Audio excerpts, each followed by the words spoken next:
Salut, c'est Elliot et bienvenue dans cette nouvelle vidéo. Alors aujourd'hui, je vais te montrer comment acheter des crypto-monnaies ou alors trader des crypto-monnaies, quelle plateforme j'utilise, pourquoi j'utilise ces plateformes-là et je vais vraiment te faire un guide complet. Maintenant, je te recommande aussi de regarder cette vidéo jusqu'à la fin parce que vers la fin, je vais vraiment te donner en fait mon opinion personnelle sur investir sur le Bitcoin, si je pense que c'est une bonne idée, si c'est une mauvaise idée ou quoi que ce soit. Donc, je te vois jusqu'à la fin de la vidéo. Alors la plateforme que je recommande pour acheter et vendre des cryptos et la plateforme que j'utilise personnellement, c'est Coinbase Pro, d'accord?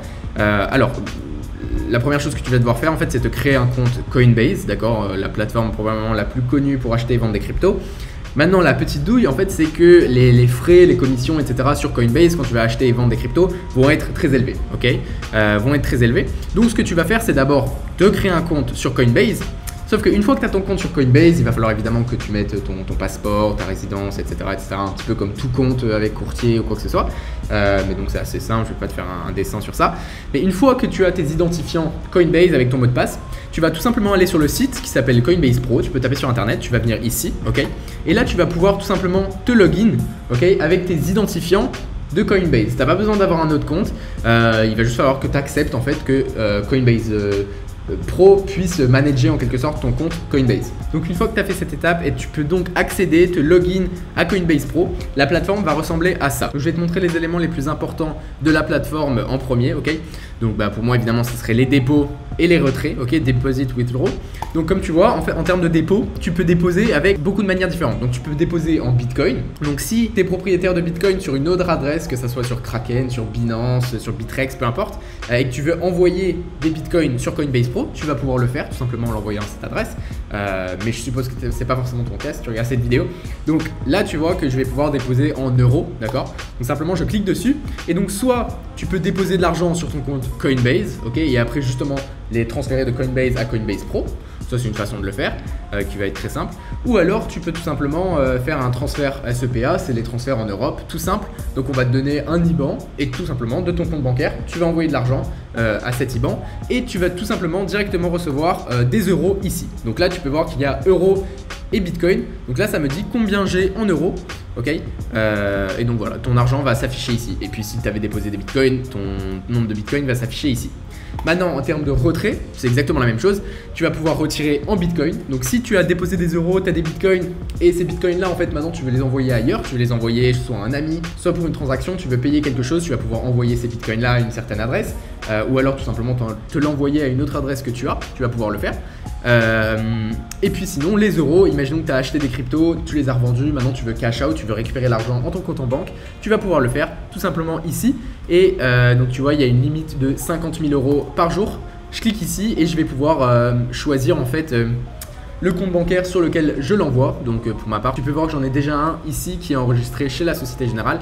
Et la bonne chose, c'est que quand tu fais des retraits, donc ça va prendre 1 à 3 jours, la limite ça va être 50 000 euros, mais les frais vont être très bas. Donc là tu vois que c'est à 15 centimes et même si je mets max, donc je vais retirer vraiment tous les euros que j'ai, donc plusieurs milliers, ça va toujours être en fait à 15 centimes. Donc les frais sont extrêmement bas. Donc ça c'est évidemment comment faire un dépôt et un retrait sur la plateforme. Mais maintenant comment est-ce que tu vas acheter justement des cryptos? Donc comme tu vois ici en fait, tu cliques en haut et tu vas voir tous les marchés. Donc les marchés en fonction de l'euro, en fonction du USDC, donc c'est un stablecoin, en fonction du Bitcoin, etc. Donc si tu viens de déposer des euros, c'est ce qui ça c'est la partie qui va t'intéresser. Et c'est la bonne chose avec Coinbase Pro, c'est que tu peux trader avec de l'argent fiat. D'accord, donc de l'argent normal en quelque sorte. Donc comme tu vois, si je veux acheter du Bitcoin, j'ai juste à cliquer ici. Donc tout marche par paire évidemment, parce que quand tu achètes quelque chose, tu vas être obligé de vendre un autre bien. Donc dans ce cas, tu vois qu'on va vouloir vendre du Bitcoin on va vouloir acheter du Bitcoin en vendant des euros, d'accord? Donc si je suis ici, là tu peux voir qu'il y a deux choix, soit je vends, soit j'en achète. Vu que j'en ai pas, je vais cliquer sur acheter. Je vais pouvoir acheter market, limite ou stop. Je ne vais pas trop rentrer en détail là-dedans parce que c'est pas vraiment le sujet de cette vidéo. Là, je veux juste te montrer comment en acheter tout simplement. Donc, ça va être market, ça veut dire que tu veux en acheter tout de suite à ce prix-là, donc à 39 981 euros. Je veux acheter des bitcoins et donc là, je vais mettre mon montant en euros. Donc, imaginons que je veux acheter 3000 euros de bitcoin. Tu peux voir que je vais avoir un frais de 15 euros pour faire ça et puis ça va me donner un total de 0,0747 bitcoin. Ok, j'ai juste à cliquer sur ce bouton-là. Et c'est bon, j'ai 3000 euros de Bitcoin à mon compte sur ce compte-là que je vais par la suite pouvoir garder. Maintenant, si par la suite tu veux vendre ces Bitcoins, tu vas tout simplement venir sur vendre, market. Soit tu mets le nombre de Bitcoin que tu veux vendre, ok. Soit tout simplement tu cliques sur max et ça va mettre tous les bitcoins que tu as, et si tu veux tous les vendre d'un coup, tu vas avoir tes frais, ton total, ce que ça fait en euros, et voilà. Maintenant, quand on retourne sur le marché, tu peux voir que donc tu vas pouvoir évidemment acheter du bitcoin, de l'ethereum, de litecoin, enfin bref, tu vas pouvoir acheter plein de différents types de crypto suivant ce que tu comptes faire, suivant ce que tu veux faire. Et un autre petit truc que pas beaucoup de personnes ne savent, c'est qu'en fait, tu vas pouvoir, donc ça a été mon cas, tu as acheté par exemple de l'ethereum ou du stellar ou quelque chose, et que finalement tu n'en veux plus, tu veux le vendre et tu veux acheter du bitcoin à la place. Ce que tu peux faire évidemment, c'est donc ce qu'une personne normale ferait, c'est aller par exemple sur Stellar, acheter XLM euros, ok. Donc il va acheter du XLM en vendant des euros. Puis après, quand il va vouloir acheter des bitcoins, ce qu'il va faire, c'est qu'il va retourner sur XLM euros, il va vendre tout ce qu'il avait. Puis après, il va aller sur Bitcoin euro et il va racheter, d'accord. Mais donc tu vois que ça fait 3 transactions en tout. Donc évidemment, il va se prendre des frais sur 3 transactions. Alors que personnellement, par exemple, ce que j'ai fait, c'est que donc, comme je disais, j'avais des XLM, donc du Stellar, que je voulais changer en Bitcoin. Donc certes, la première fois, je suis allé sur XLM euros. J'ai donc acheté cette paire. Donc j'ai acheté des XLM en donnant des euros. Sauf que par la suite, quand je voulais les transférer en Bitcoin, je suis tout simplement allé sur le crypto market, d'accord, et non pas fiat market, crypto market, et je suis allé sur XLM Bitcoin pour tout simplement aller sur XLM Bitcoin. Je te rappelle que j'avais des XLM et donc quand j'en vends, cette fois, je vends des XLM pour acheter des Bitcoins. Donc j'ai finalement fait passer mon argent de euros à XLM et de XLM à Bitcoin. Donc ce qui m'a pris juste 2 transactions au lieu de 3, ce que beaucoup de personnes feraient. Donc ça, c'était juste un petit conseil si tu commences à jouer avec pas mal de crypto. Maintenant, pour revenir sur la plateforme, c'est pas pour rien que j'utilise Coinbase Pro et pas Coinbase normal, d'accord. Coinbase normal, les frais vont être beaucoup plus élevés que Coinbase Pro. C'est pour ça que je te montre sur cette plateforme et pas sur Coinbase normal, ce que beaucoup de personnes font aussi, tout simplement parce qu'ils ne connaissent pas Coinbase Pro. Maintenant, si je te montre le reste de la plateforme très rapidement, ici tu vas pouvoir voir en fait le prix de cette crypto là, le volume des 24 heures, ça à la limite on s'en fout un petit peu. En bas, tu vas pouvoir voir toutes les positions qui ont été prises sur ton compte, d'accord, qui ont été déjà exécutées ou celles qui sont en attente, d'accord. Donc ça, si tu vas faire des limites ou des stop orders. Ici, tu vas évidemment voir le graphe de la crypto que tu es en train de regarder. Tu as juste à cliquer ici pour changer l'unité de temps. Donc tu vois qu'il y a des petits bâtons en fait, et chaque bâton va représenter cette période de temps. Donc si tu mets 1 minute, ça va être du très court terme. Tu peux voir que ici c'était à 17h aujourd'hui. Et puis là il est 18h15, donc en gros ça fait 1h15 tout ça. Mais évidemment, si je vais sur du 1 jour et que chaque petite barre vaut 1 jour, tu peux voir que par exemple le Bitcoin a pris énormément de valeur et que les 2 derniers jours, ça a été des jours négatifs, ok. Maintenant, quand tu vas en haut, tu vas pouvoir aller dans portfolio et tout simplement ça va te montrer le total qu'il y a sur ton compte, que ça soit en euros, en Bitcoin, en Stellar, en Ethereum, peu importe, ça va te faire un total de tout ce que tu as sur ce compte-là, ok. Donc ça va te montrer tes balances en Bitcoin. Donc tu peux voir que mon portfolio sur Coinbase Pro, j'ai 52% de Bitcoin, 47% d'euros. Évidemment, c'est pas mon portfolio global, hein, c'est juste ce qu'il y a sur Coinbase Pro.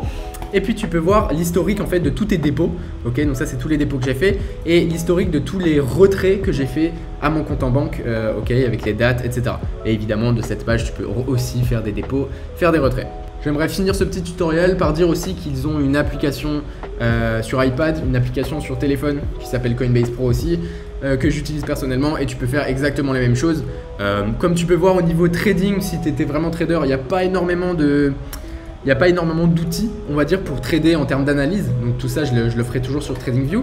Mais c'est pour ça que Coinbase Pro, en fait, que ça soit sur téléphone, iPad ou ordi, c'est à peu près la même chose. Tu as à peu près les mêmes fonctionnalités. Tu peux voir ton portfolio, tu peux acheter, tu peux vendre à distance. Donc c'est plutôt cool. Donc j'aimerais finir cette vidéo par un petit avertissement, ok. Je fais pas du tout cette vidéo parce que je pense que c'est un bon moment d'acheter du Bitcoin ou de l'Ethereum ou acheter des cryptos en général, ok. Je fais cette vidéo parce qu'elle a été extrêmement demandée. Il y a tout le monde qui me demande comment je peux acheter des crypto-monnaies. Donc voilà, c'est pas du tout une incitation à acheter à ce prix-là. Maintenant, je sais qu'on va me demander mon opinion personnelle sur le fait d'investir et d'acheter des crypto-monnaies. Et pour moi, ma vision, en fait, elle est assez différente. Je suis trader, donc j'utilise Coinbase Pro majoritairement en fait pour trader. Quand je vois une opportunité d'achat sur une crypto-monnaie pour la revendre à un autre prix, je vais le faire, d'accord, mais je vais pas nécessairement investir dans les crypto-monnaies. Ma raison personnelle, ok, c'est je préfère mettre mon argent là où il y a de la valeur en fait. Je préfère investir dans des entreprises telles que Apple. Parce que je sais que quand je mets de l'argent là-dedans, je suis en train d'investir dans une entreprise qui emploie des têtes, d'accord, des gens qui sortent de Harvard, de MIT, qui sont en train de tous travailler ensemble pour essayer de créer un meilleur produit, créer des nouveaux services pour le monde, pour s'enrichir, pour créer de la valeur dans le monde.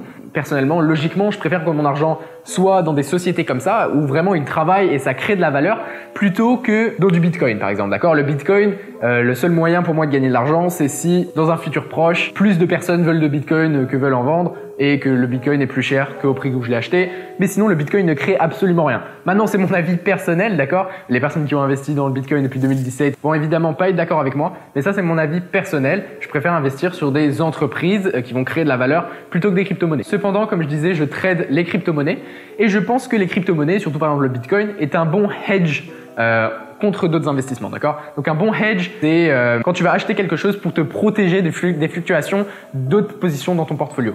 Donc je pense personnellement que si on voit vraiment un effondrement en quelque sorte du système monétaire, qu'on est dans un environnement inflationniste, il se peut finalement que le Bitcoin prospère vraiment dans ces conditions-là, d'accord? Ce qui ferait que ce serait un très bon hedge contre d'autres positions que je pourrais avoir. Si vraiment tout part en couille, au moins j'ai des Bitcoins qui vont pouvoir travailler pour moi. J'aimerais finir cette vidéo sur une opinion personnelle, mais je pense que acheter du Bitcoin et vraiment investir dans les crypto-monnaies, c'est quelque chose que tu dois faire quand tu commences vraiment à avoir de l'argent sérieusement. Quand tu entends Elon Musk qui va acheter je sais pas combien de Bitcoin, Elon Musk peut se permettre de tenir une position sur le Bitcoin en perte pour les 10 prochaines années. Ça va pas changer sa vie, ok? Il a du cash flow qui rentre, il a beaucoup d'argent à côté. Ça va être le cas pour beaucoup d'autres personnes que tu entends qui ont de l'argent en Bitcoin, en crypto-monnaie. Mais je vois trop de personnes finalement qui vont acheter des cryptos alors que c'est des personnes qui ont très peu de cash flow, donc il y a peu d'argent qui rentre, ils n'ont pas vraiment d'autre argent. Et ils ne peuvent pas se permettre de tenir des positions perdantes pour 5 ans, d'accord? Et si t'es pas prêt à tenir des positions perdantes pour plus de 5 ans, je te recommande pas d'investir dans le Bitcoin parce que certes, le Bitcoin peut monter, mais le Bitcoin peut aussi descendre. Donc voilà, ça c'est juste mon avis personnel. En tout cas, j'espère que cette vidéo t'a plu et que tu auras appris quelque chose. Si c'est le cas, n'hésite pas à mettre un pouce bleu. Tu peux aussi laisser en commentaire toute question que tu aurais. Je vais checker tous les commentaires. Tu peux sinon m'envoyer un message sur Instagram, il s'affiche juste ici. Je poste une vidéo sur YouTube tous les dimanches sur le sujet du trading, de l'investissement, de la finance. Donc n'oublie pas d'aller t'abonner. C'était Elliot, je te souhaite une super journée. Ciao.